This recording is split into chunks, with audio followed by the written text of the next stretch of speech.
بسم اللہ الرحمن الرحیم۔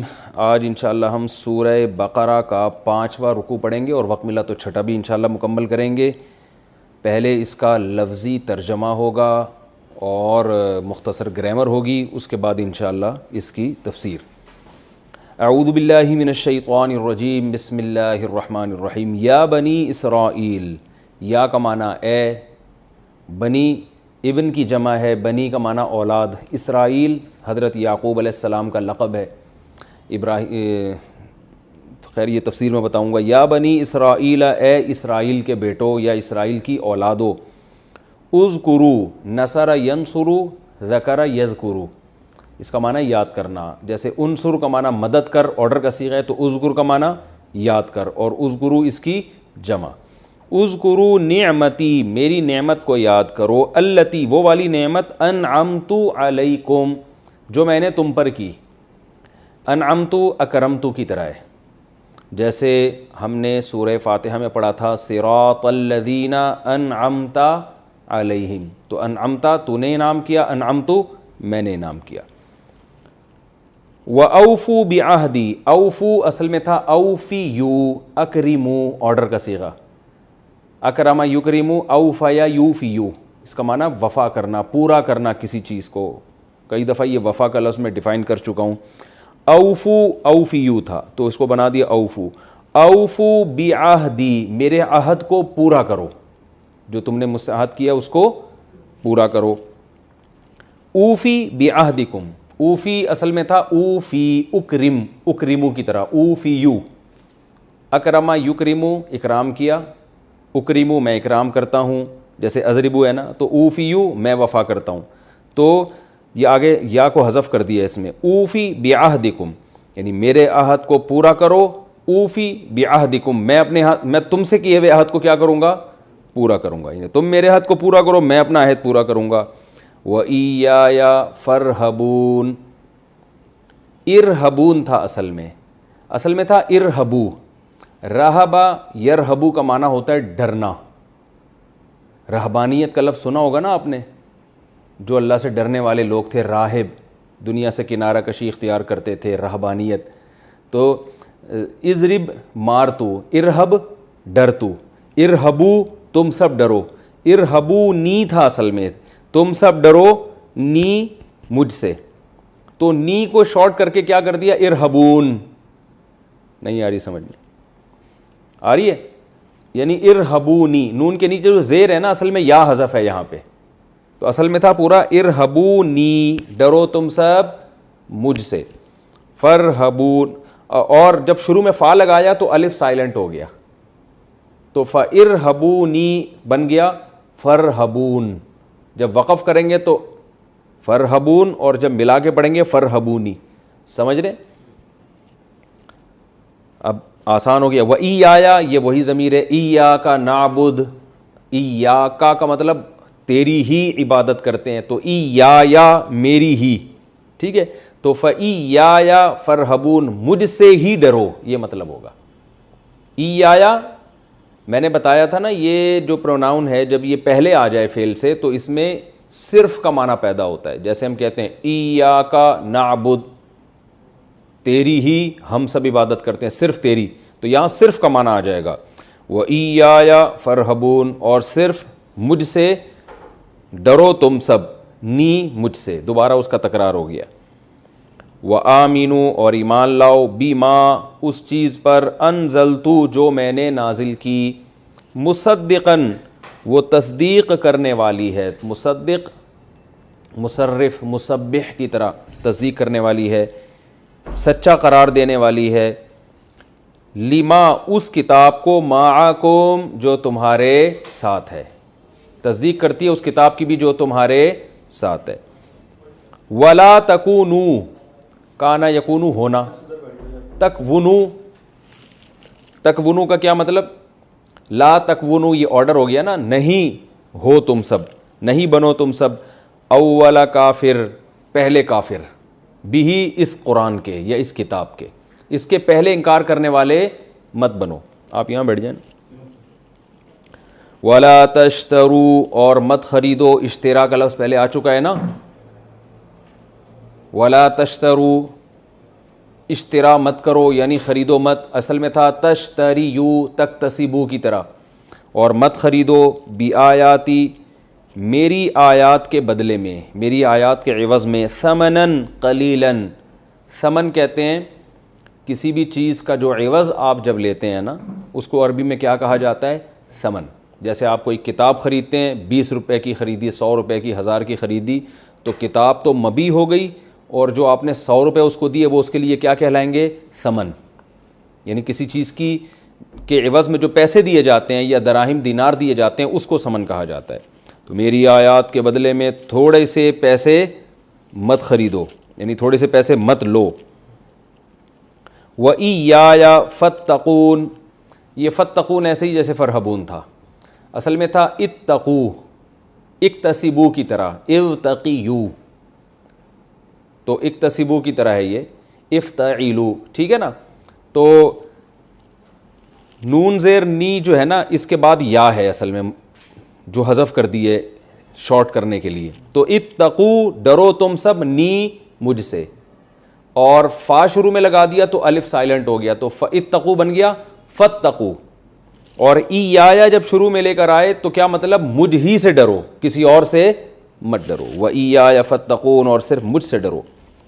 وَلَا تَلْبِسُوا، لَبَسَ يَلْبِسُ کا معنی ہوتا ہے کسی چیز کو مشتبہ بنا دینا، کہتے ہیں یہ معاملہ مجھ پہ ملتبس ہو گیا ہے، کہتے ہیں نا کہ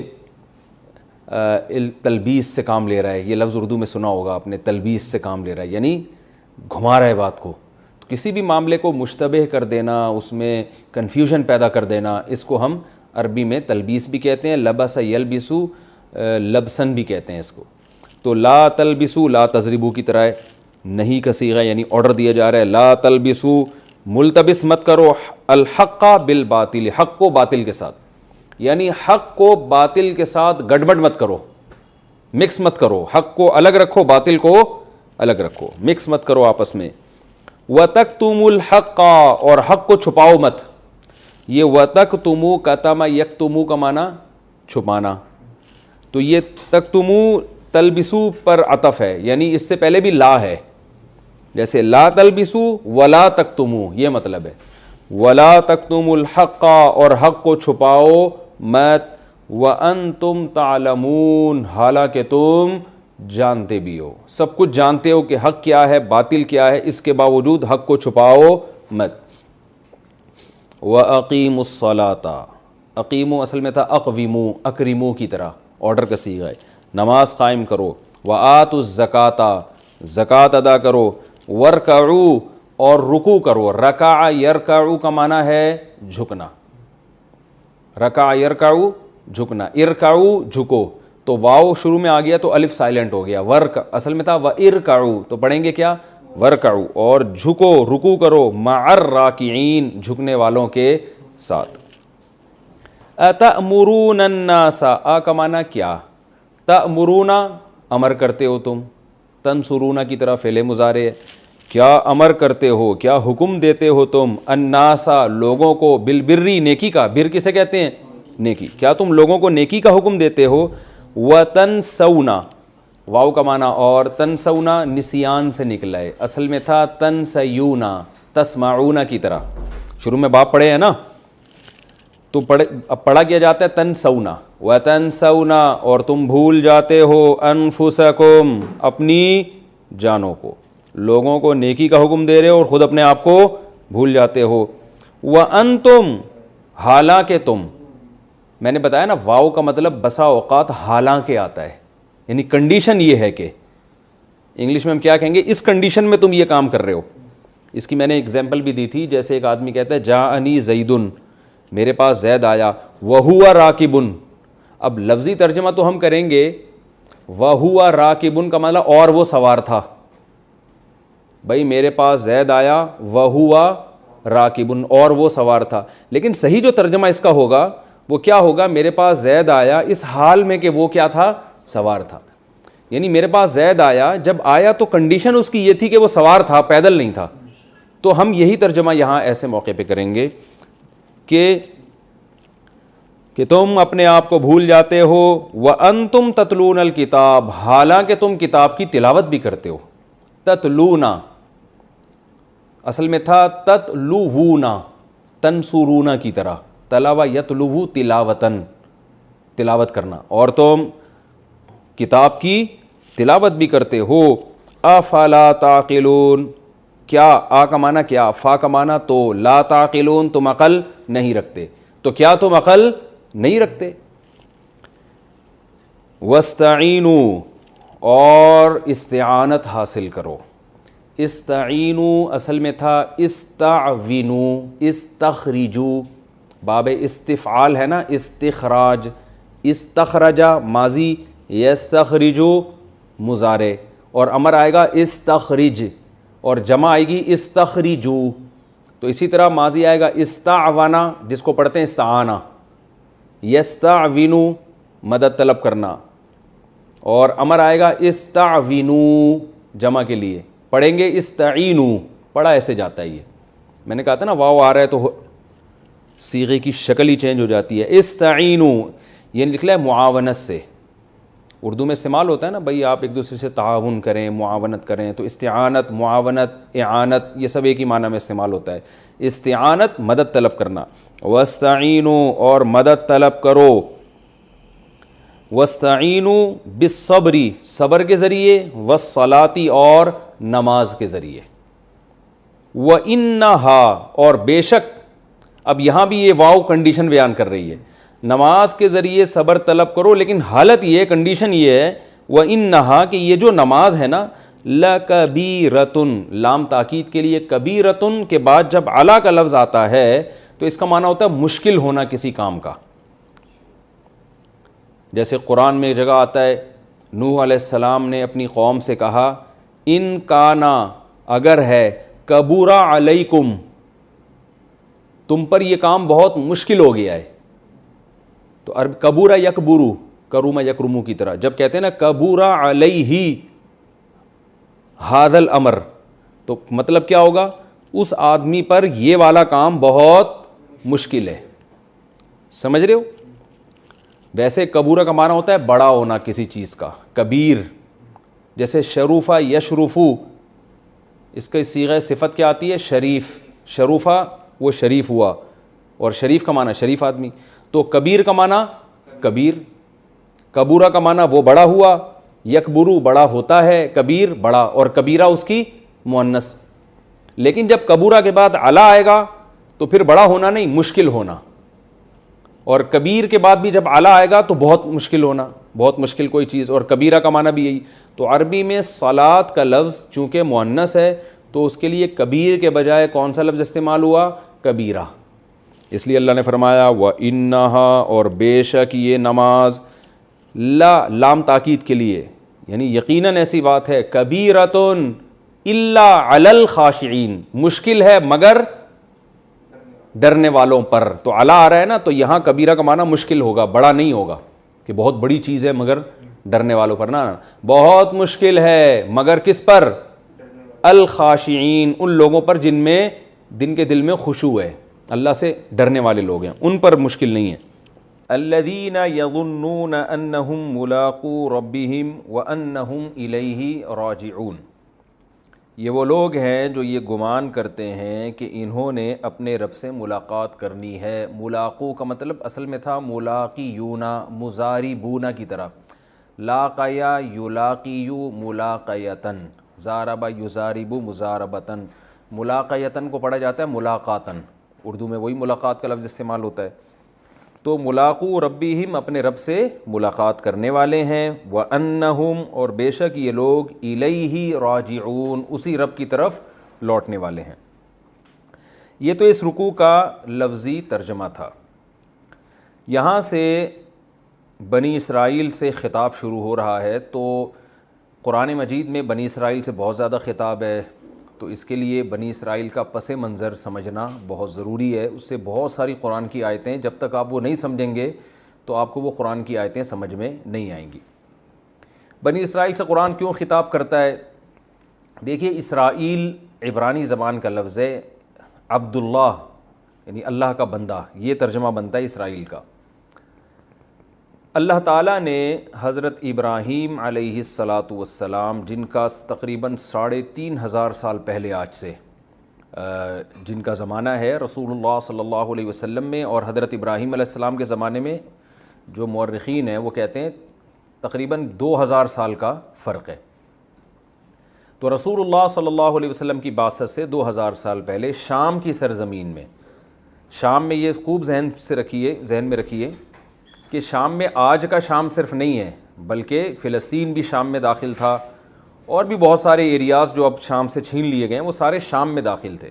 اس کی مثال ایسے ہے جیسے ہندوستان میں جب نبی صلی اللہ علیہ وسلم کے دور میں ہند کا یا ہندوستان کا ذکر کیا جاتا تھا تو اس میں پاکستان، بنگلہ دیش، برما، یہ سارے کنٹریز، سری لنکا، یہ سب اس میں داخل ہوتے تھے۔ تو حدیث میں شام کے متعلق جو باتیں آئی ہیں تو اس دور کا شام ہے۔ تو ابراہیم علیہ الصلاۃ والسلام بت پرستوں میں پیدا ہوئے، آپ کے والد کا نام تھا آزر۔ اللہ نے آپ کو بہت زیادہ آزمایا، سورہ بقرہ ہی میں ہے وَإِذِ ابْتَلَىٰ إِبْرَاهِيمَ رَبُّهُ بِكَلِمَاتٍ۔ اس وقت کو یاد کرو جب ابراہیم کو ان کے رب نے چند باتوں میں آزمایا، وہ بہت سخت آزمائش والی باتیں تھیں۔ تو اللہ تعالیٰ نے وہ آزمانے میں یہ بھی ہے کہ بچے کو ذبح کرنے کے لیے لٹایا جا رہا ہے، یہ تو بچے کی ولادت کے بعد ہے، اس سے پہلے بھی آزمائشیں ہوئی ہیں، اپنی زوجہ کو ایسی زمین میں چھوڑ کر جا رہے ہیں اللہ کے حکم سے جہاں قحط سے ہلاک ہونے کا خطرہ ہے، اور جو ہے آپ کے والد وہ بتوں کو بیچا کرتے تھے مگر آپ توحید کا نعرہ لگا رہے ہیں، تو آپ یہاں آ جائیں نا سامنے۔ تو ابراہیم علیہ الصلاۃ والسلام کو جب بہت زیادہ اللہ نے آزمایا تو اللہ تعالیٰ نے آپ کو جو دنیا میں ایک نعمت دی، اس نعمت کا قرآن نے ذکر کیا ہے سورہ بقرہ ہی میں، انشاءاللہ وہ آیتیں آگے آئیں گی۔ قال انی جاعلک للناس اماما، اے ابراہیم میں آپ کو لوگوں کے لیے امام بنا رہا ہوں، اور امام بنانے کی صورت کیا ہوگی؟ آپ کی اولاد میں نبوت جاری ہوگی، آپ کو اولاد بھی ملے گی اور اس میں پیغمبر بھی آئیں گے۔ تو ابراہیم علیہ السلام کو جب اللہ نے نعمتیں دیں تو 2 بیٹے دیے اس میں، ایک کا نام تھا اسحاق اور ایک کا نام تھا اسماعیل۔ یاد رکھیں یہ لیکچر آپ نے بہت غور سے سننا ہے، اس کو ذہن میں بٹھانا ہے، کیونکہ پیغمبروں کا سلسلہ سارا اسی طرح آپ کے سمجھ میں آئے گا، اور بنی اسرائیل کا کیا تصور ہے، اور گریٹ اسرائیل جو آج یہودی جس کی بات کریں، یہ ساری چیزیں آپ کی سمجھ میں اس پس منظر میں جب آپ قرآن کی تلاوت کریں گے نا تو یہ سمجھ میں آئے گا آپ کے۔ تو ابراہیم علیہ السلام کے 2 بیٹے تھے، ایک کا نام اسحاق اور ایک کا نام اسماعیل۔ اسحاق حضرت سارہ علیہ السلام کی اولاد میں، اور اسماعیل حضرت ہاجرہ علیہ السلام کی اولاد میں۔ اسحاق علیہ السلام ابراہیم علیہ السلام کا جو اصل وطن تھا فلسطین جسے آج کہا جاتا ہے، اس زمانے میں شام کی سرزمین کہا جاتا تھا، یہ ابراہیم علیہ السلام کا اصل وطن تھا۔ یہاں اسحاق علیہ السلام اور ان کی نسل چلی آگے، اور آپ حضرت ہاجرہ کو جو چھوڑ کر گئے وہاں جو جسے مکہ کہا جاتا ہے، بیت اللہ کہا جاتا ہے، وہاں اللہ کا گھر بنایا آپ نے، تو وہاں حضرت اسماعیل علیہ السلام تھے۔ ادھر اسحاق علیہ السلام کی اولاد میں یعقوب علیہ السلام پیدا ہوئے، جن کی بشارت اللہ ابراہیم علیہ السلام کو دے چکے تھے، وَمِن وَرَاءِ اسحاق یعقوب، کہ ابراہیم آپ کی اولاد میں اسحاق پیدا ہوں گے اور اسحاق کے بعد یعقوب، یعنی پوتے کی خوشخبری بھی اللہ نے پہلے ہی دے دی تھی، اور دونوں کو پیغمبر بنانے کا اللہ نے پہلے بتا دیا تھا۔ یعقوب علیہ السلام جو تھے ان کا لقب ہے اسرائیل۔ آگے یعقوب علیہ السلام کے بہت زیادہ نسل پیدا ہوئی، جن میں 11 بیٹے آپ کے قرآن نے تذکرہ کیا ہے، اور جن میں 2 ایک ماں سے تھے اور باقی 9 دوسری والدہ سے تھے۔ یعقوب علیہ السلام کے 11 بیٹوں میں ایک کا نام یوسف، جو حضرت یوسف علیہ السلام مشہور نبی، ایک کا نام بنیامین، اور باقی 2 دوسری زوجہ تھے، ان میں سے ایک کا نام یہودا تھا۔ تو اب یعقوب علیہ السلام کے ان بیٹوں کی اولادیں آگے چلی ہیں۔ یہ کیسے ہوئی ہیں؟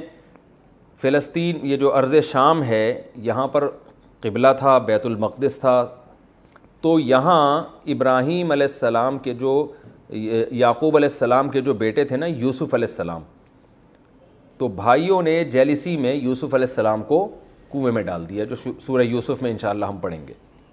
وہ ہوتے ہوتے کنویں سے بالآخر قافلہ آیا، ان کو اٹھا کے لے گیا، اور مصر اس وقت بڑا یعنی ایک ترقی یافتہ ملک سمجھا جاتا تھا، ایک مہذب، ایک تہذیب تھی، ایک بہت زبردست اسٹیٹ تھی مصر میں۔ تو مصر کے بازاروں میں آپ فروخت ہوتے ہوتے بادشاہ کے محل میں پہنچ گئے، اور پھر وہ واقعہ قرآن نے بیان کیا، وہاں ترقی کرتے کرتے خوابوں کی تعبیر بتاتے تھے، قحط پڑا مصر میں تو ان کو حل بتایا، اور ان صفات کی بیس پہ آپ کو بالآخر مصر کا بادشاہ بنا دیا گیا۔ جب مصر کا بادشاہ آپ کو بنایا گیا تو یہ جو بنی اسرائیل تھے یہ سارے، یعنی یعقوب علیہ السلام بھی وہاں چلے گئے، حضرت یوسف علیہ السلام کی والدہ بھی، لوگ کہتے ہیں وہ والدہ نہیں خالہ تھی، مگر اس کی کوئی دلیل نہیں ہے، وہ والدہ ہی تھی۔ یوسف علیہ السلام کے والد، والدہ اور باقی جتنے بہن بھائی ہیں، کہا جاتا ہے تقریباً یعقوب علیہ السلام کے 90 کے قریب افراد تھے اس وقت، خاندان بہت بڑا خاندان تھا۔ یہ تمام کا تمام موو کر گیا مصر، جو ارض شام کو چھوڑ کر کہاں چلا گیا؟ مصر۔ وہاں سہولتیں تھیں، وہاں بہت کچھ تھا، اور سب سے بڑی بات اپنے بیٹے کی حکومت ہے وہاں پر۔ تو پھر بنی اسرائیل کی نسل وہاں بہت تیزی سے بڑھی ہے۔ تو اس دوران بنی اسرائیل بڑھتے رہے، لیکن چونکہ ظاہر ہے یہ تھے اقلیت میں، اتنے تو نہیں تھے نا کہ مصر کی جو بت پرستوں کی آبادی یا جو مشرکین کی آبادی تھی اس کا تو مقابلہ نہیں کر سکتے تھے۔ تو وہی ہوا کہ چونکہ ان کے پاس ایک مذہب تھا، صحیح بات تھی، تو لوگ حسد کا شکار ہوتے ہوتے بالآخر ان کے ہاتھ سے حکومت چلی گئی، اور ان پر ظالم بادشاہ مسلط ہوتے رہے۔ ہر جگہ ایسے ہی ہوتا ہے کہ آپ جہاں بھی اہل اسلام کو دیکھتے ہیں تو اگر کوئی ان پہ غالب آئے تو وہ ظلم کرتا ہے، کیونکہ وہ چاہتا ہے کہ یہ مذہب ختم ہو، اس مذہب میں اٹریکشن ہوگی نا تو اسی کو ختم کرنے کی کوشش کریں گے۔ تو اس زمانے میں جو بھی مصر میں بادشاہ آیا کرتا تھا اس کا لقب فرعون ہوتا تھا، یعنی یہ نہیں کہ فرعون مخصوص بادشاہ کا نام ہے، مصر کے ہر بادشاہ کو کیا کہا جاتا تھا؟ فرعون۔ تو یہ والا جو فرعون ہے، یہ جس کو قرآن فرعون کہتا ہے، یہ وہ مخصوص بادشاہ ہے جو موسیٰ علیہ السلام کے مقابلے میں آیا۔ تو خیر بنی اسرائیل پہ پھر ظلم ہوتے رہے، اور یہ جو اس وقت کی سیکولر حکومتیں کہہ سکتے ہیں آپ، سیکولر تو نہیں بلکہ جو اپنی عبادت کرواتی تھیں، ان حکومتوں نے کو یہ ڈر تھا کہ بنی اسرائیل ہی ہیں جو ہمارے مقابلے میں آ کے کھڑے ہو سکیں، کیونکہ ایسا ایک نظریہ ہے، ایک دعوت ہے جو ہمیں غلط قرار دے سکتے ہیں۔ تو ان پہ انہوں نے ظلم ستم شروع کر دیے، یہاں تک کہ فرعون کو خواب آیا کہ بنی اسرائیل میں ایک بچہ پیدا ہو رہا ہے جو میری حکومت کا خاتمہ کر رہا ہے۔ تو یہ جو فرعون جس کا قرآن میں ذکر ہے، اس فرعون نے کیا کیا؟ پھر بنی اسرائیل پہ ظلم کرنا شروع کر دیے۔ قرآن نے جگہ جگہ بیان کیا، یہاں بھی آئے گا کہ بیٹوں کو قتل کر دیا کرتا تھا اور عورتوں کو غلام اور باندیاں بنا لیا کرتا تھا، نسل ختم کرنا شروع کی۔ اسی میں اللہ تعالیٰ نے موسیٰ علیہ السلام کو پیدا کیا، جس کا ہم واقعہ پڑھیں گے انشاءاللہ آگے۔ بڑا دلچسپ واقعہ ہے کہ موسیٰ کی ماں کے دل میں ہم نے ڈالا کہ بچے کو صندوق کے حوالے کر دیں، اور وہ صندوق دریا کی موجوں کے حوالے ہوا، اور بالآخر فرعون ہی کے دربار میں اللہ نے حضرت موسیٰ کو پال کے دکھایا۔ تو موسیٰ علیہ السلام کے ذریعے پھر فرعون کو اللہ نے تباہ و برباد کیا۔ بنی اسرائیل میں اتنی سکت نہیں تھی کہ فرعون سے لڑ سکتے تھے وہ، کیونکہ غلام تھے، مینورٹی میں تھے، اور تھے بھی محکوم، غلام سے مراد محکوم قوم تھے۔ تو اللہ نے اپنی قدرت سے ہی فرعون کو دریا میں غرق کر دیا۔ اب جب دریا میں غرق کیا، بنی اسرائیل نے حضرت موسیٰ کو بہت ستایا، اور وہ ان احسانات کو نہیں مانا انہوں نے تہ دل سے، کچھ لوگ تو تھے لیکن میجورٹی ایسے ہی تھی۔ تو پھر تورات ملی ان کو، اللہ کے حکام پر عمل کرنے کا حکم دیا۔ پھر موسیٰ علیہ السلام نے ان کو حکم دیا کہ اب جو تمہارا اصل وطن ہے نا شام، جہاں یعقوب علیہ السلام تھے، وہاں پر، یعنی موسیٰ علیہ السلام بھی حضرت یعقوب علیہ السلام کی اولادی میں ہیں، کہ اب جو ہمارا اصل وطن ہے، اللہ کا حکم ہے، ہم وہاں قوم عمالقہ نے قبضہ کر لیا تھا، تو اب ہمیں حکم ہے کہ ہم جہاد کر کے اس قوم کو شکست دیں۔ بھائی اب یہ تو نہیں کہ سارے کام اللہ خود ہی کرے گا، فرعون کو تو اللہ نے تباہ کر دیا جو بڑا دشمن تھا، جو تمہارے بس میں نہیں تھا، اب تمہیں بھی کچھ کرنا پڑے گا، تو اب جاؤ لڑو، ادخلوا الارض المقدسۃ التی کتب اللہ لکم، اس ارض مقدس میں داخل ہو جاؤ جو اللہ نے تمہاری قسمت میں لکھ دیا، یعنی پہلے بتا دیا کہ فتح ہوگی۔ یہاں بنی اسرائیل نے ڈنڈی ماری، اور بنی اسرائیل جو ہے وہ اتنی اللہ کی معجزے دیکھنے کے بعد بھی کہنے لگے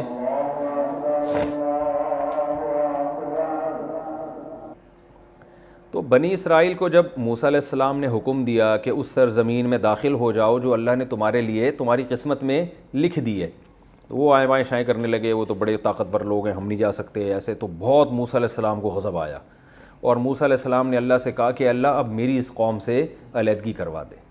سب کچھ ہو گیا، پھر بھی اتنے معجزے دیکھ لیے، خود ٹس سے مس ہونے کے لیے تیار نہیں ہے۔ تو اللہ تعالیٰ نے فرمایا فَإِنَّهَا مُحَرَّمَةٌ عَلَيْهِمْ 40 سنہ، 40 سال تک اسی وادی میدان میں یہ گھومتے رہیں گے، انہیں شہر نصیب نہیں ہوگا، جس کو وادی تیہ کہا جاتا ہے. تیہ کہتے ہیں حیرانگی کو، تو یعنی حیرانگی والا میدان. تو حضرت موسیٰ اور ہارون علیہ السلام بھی اسی میدان میں ان کے ساتھ رہے. پھر وہیں من و سلوہ کے واقعات آئیں گے، اترتے رہے. پھر بھی اللہ نے ان کو بہت ایسا نہیں رکھا جیسے جیل میں قیدیوں کو رکھا جاتا ہے، بلکہ 40 سال اسی میدان میں کھانا پینا بھی ملتا رہا، بادل بھی سایہ کرتا رہا ان کے اوپر. تو لیکن بہرحال یہ ہوا یہ کہ ان لوگوں نے نافرمانی کی تو اللہ نے 40 سال سزا دی ان کو، اور 40 سال میدان میں گھومتے رہے. اور موسیٰ علیہ السلام اور حضرت ہارون علیہ السلام کی اسی دوران ان کی وفات ہو گئی. پھر اس کے بعد اللہ نے نئے نبی بھیجے، تو نئے نبی کی قیادت میں پھر انہوں نے جہاد کیا، اور اللہ تعالیٰ نے اس میں ان کو فتح عطا فرمائی. آگے ہوا یہ کہ بنی اسرائیل کے جو لڑائی میں داؤد بھی تھے، جنہوں نے دشمن کے جو کمانڈر ہے نا جالوت، اس کو قتل کیا. بنی اسرائیل نے کمانڈ میں لڑائی لڑی. بنی اسرائیل کے کمانڈر کا نام تھا طالوت، اور جو دشمن تھا اس کے کمانڈر کا نام تھا جالوت. یہ واقعہ چونکہ قرآن میں تفصیل سے آئے گا، لہذا میں ابھی صرف پس منظر بیان کر رہا ہوں نا، تو ڈیٹیل ہم وہی پڑھیں گے جہاں یہ واقعہ آئے گا. تو بنی اسرائیل میں ایک داؤد بھی تھے، حضرت داؤد، جو ظاہر ہے یعقوب علیہ السلام کی اولاد میں تھے. تو حضرت داؤد علیہ السلام نے اس وقت ان کو نبوت نہیں ملی تھی، بڑی بہادری سے لڑے وہ، اور وہ جنگ بہت مشکل تھی. تو بہت سے لوگ اس میں فرار ہو گئے تھے، میدان چھوڑ کے بھاگ گئے تھے. تو چند لوگ تھے جو ڈٹے رہے، ان میں داؤد علیہ السلام بھی تھے، اور انہوں نے بہت زیادہ بہادری کی، اور دشمن کے جو کمانڈر تھا نا بہت سخت جان جالوت، اس کو قتل کیا. تو اللہ فرماتے ہیں اللہ نے اس بیس پر داؤد علیہ السلام کو جنگ کا کمانڈر بھی بنا دیا، علم بھی دیا، اور نبوت بھی دی، اور حکمت بھی دی. تو داؤد علیہ السلام پھر بنی اسرائیل کے ان پیغمبر کے جانے کے بعد داؤد علیہ السلام لیڈر بن گئے. اور داؤد علیہ السلام نے پھر بہت عبادت گزار تھے. قرآن نے ان کی عبادتوں کا ذکر کیا. ان کی آواز بہت خوبصورت تھی. قرآن کہہ رہا ہے فصل الخطاب، بہت سارے معجزے دیے اللہ نے ان کو. فصل الخطاب کا مطلب تقریر، بہت خوبصورت خطاب، بہت زبردست کیا کرتے تھے. آواز اتنی خوبصورت، تلاوت کرتے پرندے آ کے ٹھہر جایا کرتے تھے، اور جب وہ اللہ کا ذکر کرتے تو پہاڑ بھی ان کے ساتھ سے بھی لا الہ الا اللہ کی آوازیں آنا شروع ہو جاتی تھی. بڑے معجزے تھے. رات کو عبادت گزار تھے، دن میں روزہ بھی رکھتے، جہاد بھی کرتے. تو داؤد علیہ السلام کے ذریعے اللہ تعالیٰ نے جو ہے نا بنی اسرائیل کی دنیا میں بہت بڑے خطے پر اللہ نے حکومت قائم کر دی ان کی. تبھی آج اس حکومت کو یاد کر کر کے یہودی جو ہے نا وہ روتے ہیں کہ ہم تو ایسے تھے، ہم تو ایسے تھے، ہم تو یوں تھے. بہت بڑے خطے پر اللہ نے بنی اسرائیل کی حکومت قائم کر دی. داؤد علیہ السلام، اچھا وہ ایسے مجاہد تھے کہ ان کے ہاتھ میں لوہے کو بھی نرم کر دیا اللہ تعالیٰ نے. ڈیوڈ کہتے ہیں نا انگریز داؤد علیہ السلام کو، آج کل انہوں نے نام چینج کیا ہوا ڈیوڈ کہتے ہیں. اللہ نے فرمایا ہم نے داؤد علیہ السلام، اچھا داؤد علیہ السلام اس زمانے میں 4 بیویاں کا نہیں تھا، جتنی بھی چاہے زوجات رکھ سکتے تھے. داؤد علیہ السلام کی بہت ساری زوجات تھیں. تو داؤد علیہ السلام کے جو وارث بنے وہ ان کے بیٹے حضرت سلیمان علیہ السلام. قرآن نے ان کی بھی تعریف کی. اور داؤد اور سلیمان علیہ السلام کی خاصیت کہ اللہ نے ان میں قوت فیصلہ، یعنی جو جج کا کام ہوتا ہے نا کہ یہ پہچاننا کہ کون صحیح ہے کون غلط ہے، قضا کے شعبہ یہ بہت احسن طریقے سے سر انجام دیتے تھے. تو سلیمان علیہ السلام کو اللہ نے داؤد علیہ السلام سے بھی زیادہ بڑی حکومت دی. اور سلیمان علیہ السلام نے ایک دن اللہ سے دعا مانگی، ایسی حکومت چاہیے لا ینبغی لأحد من بعدی، میرے بعد قیامت تک کسی کو نہ ملے ایسی. نیت اچھی تھی، قربانیاں تھیں، اللہ نے آپ کو ایسی حکومت دے دی کہ ہواؤں کو مسخر کر دیا. یہ جو آج احرام مصر ہمیں ملتے ہیں نا، مصر میں 4000 سال پرانی عمارتیں، یہ دنیا کے عجوبہ کیوں ہیں؟ اس لیے کہ لوگ کہتے ہیں کہ سائنسدان حیران ہیں ماہرین کہ یہ اتنی بڑی بڑی دیواریں بغیر جوڑ کی اتنے اوپر پہاڑوں پہ رکھی کس طرح ہیں، یہ کون سی کرینیں تھیں جنہوں نے ان کرینوں نے جا کے رکھا ہے. تو یہ عین ممکن ہے سلیمان علیہ السلام کے وہ تعمیراتی کام ہو جن کا قرآن نے ذکر کیا ہے، جو اسباب کی دنیا میں عام آدمی کے لیے ممکن نہیں ہے. تو جنات کو مسخر کر دیا، بڑے عمارتیں بنائیں انہوں نے، بہت اس سے یعنی پرندوں تک کی بولیاں اللہ نے سکھا دی ان کو. تو سلیمان علیہ، تبھی گورے جو ہے نا، گوروں کی کتابوں میں کنگ سلیمان کر کے ملتا ہے، یہ یعنی ان کا لقب بادشاہ بن گیا تھا. تو سلیمان علیہ السلام کے ذریعے حکومت قائم ہوئی. پھر سلیمان علیہ السلام کی اچانک ان کی بھی وفات ہوئی ہے، اور پھر بنی اسرائیل زوال کا شکار ہوئے. اللہ نے پے در پے ان میں بہت سارے پیغمبر بھیجے، کیونکہ اللہ قرآن میں کہتا ہے کہ ہم نے ان کو علم میں بھی دنیا پہ فضیلت دی تھی، چاہے وہ دین کا علم ہو یا دنیا کا. تو دنیا کے علم میں بھی لوگ ان کے محتاج، اور دین کے علم میں بھی لوگ ان کے محتاج، اور حکومت اور ریاست بھی ان کی تھی. ناقدری کرتے رہے اللہ تعالیٰ کی نعمتوں کی. پھر اللہ فرماتے ہم نے ان میں بہت کثرت سے پیغمبر بھیجے. اور بالآخر جو آل عمران تھے، حضرت عمران بھی بنی اسرائیل کے ایک بزرگ گزرے ہیں، ان کی اولاد میں اللہ نے پیغمبر بھیجے، اور انہوں نے منت مانی ان کی زوجہ نے کہ اللہ میرے پیٹ میں جو بچہ ہے اگر بچہ پیدا ہوا تو میں مسجد اقصیٰ کی خدمت کے لیے وقف کر دوں گی. تو وہ بیٹے کے بجائے بیٹی پیدا ہوگی، حضرت مریم. تو حضرت مریم کے خالو تھے زکریا علیہ السلام. زکریا علیہ السلام بھی بنی اسرائیل کے آخری نبیوں میں سے ایک نبی ہیں. زکریا علیہ السلام نے بڑھاپے میں اللہ سے اولاد مانگی، ان کو ملے یحییٰ علیہ السلام. تو یہ نسب آپ کو اس طرح سے یاد رہنا چاہیے کہ سب سے پہلے ابراہیم، پھر یعقوب علیہ السلام. اچھا، ادھر جو مکہ میں اسماعیل علیہ السلام ہے ابھی ہم ان کا تذکرہ نہیں کرتے. یہاں سے ابراہیم علیہ السلام کے بیٹے اسحاق علیہ السلام، یعقوب علیہ السلام کے بیٹے یوسف علیہ السلام، پھر ان کی اولاد انہی کے بھائیوں میں ایک یہودا بھی تھا. اب یہ جو یہودی ہیں انہوں نے وہ سارے یہودا کی اولاد میں ہیں یا ان سب یعقوب علیہ السلام کی اولاد میں؟ تو ایسا معلوم ہوتا ہے وہ سب یعقوب علیہ السلام ہی کی اولاد میں، لیکن نسبت کس کی طرف کر دی؟ ایک بیٹے کی طرف. قبیلہ ایک بیٹے سے بھی نام لے لیا جاتا ہے نا، تو یہ یہودا کی طرف نسبت کر کے ان کو یہودی کہا جاتا ہے.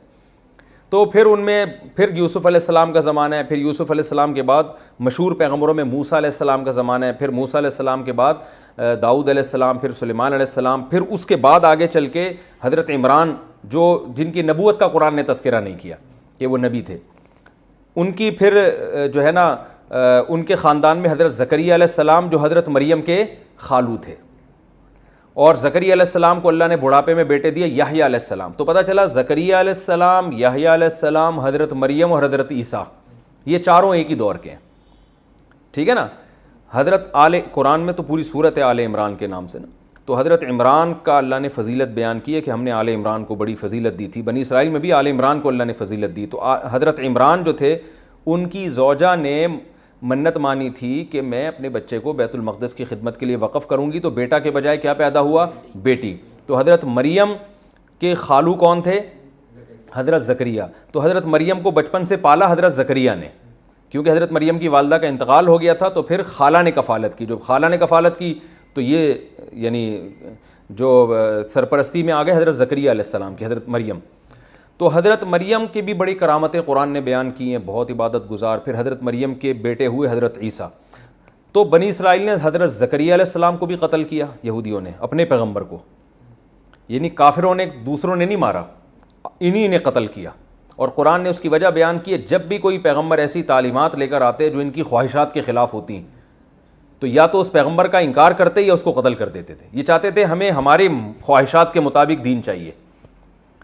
تو زکریا علیہ السلام کو قتل کیا، یحییٰ علیہ السلام کو بھی قتل کیا گیا، اور حضرت عیسیٰ علیہ السلام کو بھی اپنے خیال کے مطابق قتل کیا. لیکن قرآن کہتا ہے کہ کیونکہ حضرت عیسیٰ بنی اسرائیل کے آخری پیغمبر ہیں تو اللہ تعالیٰ نے حضرت عیسیٰ علیہ السلام کو آسمانوں پہ اٹھا لیا، اور قرب قیامت میں وہ یہودیوں سے انتقام لیں گے. یعنی اللہ نے کہا کہ اب یہ سلسلہ جو ہے یہاں حضرت عیسیٰ علیہ السلام کو میں محفوظ رکھوں گا، قرب قیامت میں نازل ہو کر نبی صلی اللہ علیہ وسلم کے دین کی گواہی دیں گے.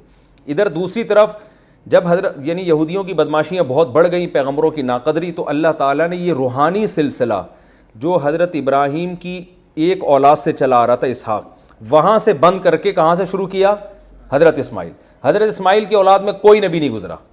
2000 سال کے بعد جو ان کی اولاد میں اللہ نے سید الانبیاء محمد ابن عبداللہ صلی اللہ علیہ وسلم کو پیدا کیا، اور یہودیوں سے جو روحانی ان کی جو ایک اقتدار تھا وہ چھین کر کس کے حوالے کر دیا؟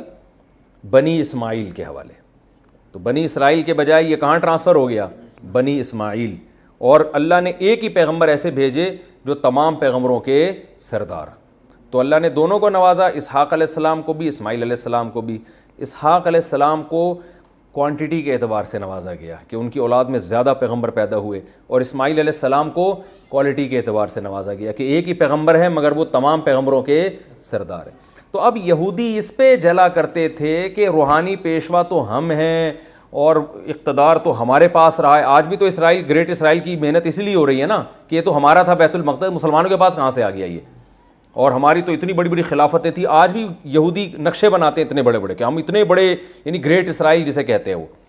تو اللہ نے قرآن میں جگہ جگہ ان کو بتایا ہے کہ تم پہ اللہ نے جتنی نوازشات کی ہیں جتنا تمہیں نوازا گیا ہے اتنا دنیا کی کسی قوم کو نہیں نوازا گیا، مگر تم اس کے اہل نہیں تھے، یہ عمل نے بتایا اور تم خود اس پہ گواہ ہو۔ لہذا اب اگر بنی اسرائیل سے خلافت اور نبوت لے کے بنی اسماعیل کے حوالے کی جا رہی ہے تو تمہیں اس میں جیلسی کی ضرورت نہیں، حسد مت کرو، بلکہ ایمان لے کر آؤ اس پیغمبر پر تاکہ تمہارے گناہوں کی تلافی ہو جائے۔ تو چونکہ دنیا بھی دیکھتی تھی بنی اسرائیل کی طرف کہ یہ کیوں نبی پر ایمان نہیں لے کر آ رہے، یہ تو ہم سے زیادہ پڑھے لکھے لوگ ہیں، مشرکین یہ کہا کرتے تھے کہ یہ تو ہم سے زیادہ پڑھے لکھے لوگ ہیں، یہ تو پیغمبروں پر ایمان رکھنے والے لوگ ہیں، یہ کیوں نہیں ایمان لے کر آ رہے۔ تو یہودیوں کا نبی صلی اللہ علیہ وسلم پہ ایمان نہ لانا یہ دوسری قوموں کے لیے بھی رکاوٹ بن رہا تھا۔ تو اللہ نے اس لیے الگ سے ہی بنی اسرائیل کو خطاب کیا کہ تم کیوں ایمان نہیں لے کر آتے، جبکہ تمہاری کتابوں میں بھی اس نبی صلی اللہ علیہ وسلم کا نبی کا تذکرہ ملتا ہے۔ اور یہ یہودی جو یہاں کے آباد ہوئے تھے نا، یہودیوں کا اصل وطن تو شام تھا، مدینہ میں قافلہ گزر رہا تھا تو انہوں نے کھجور کے درخت دیکھے، تو وہ قافلہ وہیں اسی نیت سے ٹھہر گیا تھا کہ ہمیں جو آخری نبی کی علامتیں ملتی ہیں اس کی علامتوں کی جو سرزمین ہے نا، یہاں وہ علامتیں ہمیں نظر آتا ہے کہ آخری نبی یہاں ظاہر ہوں گے۔ تو بہت سے لوگ یہودیوں کے وہاں آ کے اسی نیت سے آباد ہو گئے تھے کہ ہم جب نبی ہجرت کر کے ادھر آئیں گے تو ہم ان پر ایمان لے کر آئیں گے، لیکن جب نبی صلی اللہ علیہ وسلم نے ہجرت کی تو ان کو حسد کی آگ نے پکڑ لیا کہ ہم کیوں ایک عربی کو کیوں مانیں ہم، اور ہم تو پڑھے لکھے لوگ ہیں، امی کی ہم اقتدا کیوں کریں۔ تو یہ تھوڑا سا پس منظر تھا تاکہ آگے آیتوں کو سمجھنے میں اس کی آپ کو جو ہے مدد ملے۔ اللہ تعالیٰ سمجھنے کی، عمل کرنے کی توفیق عطا فرمائے۔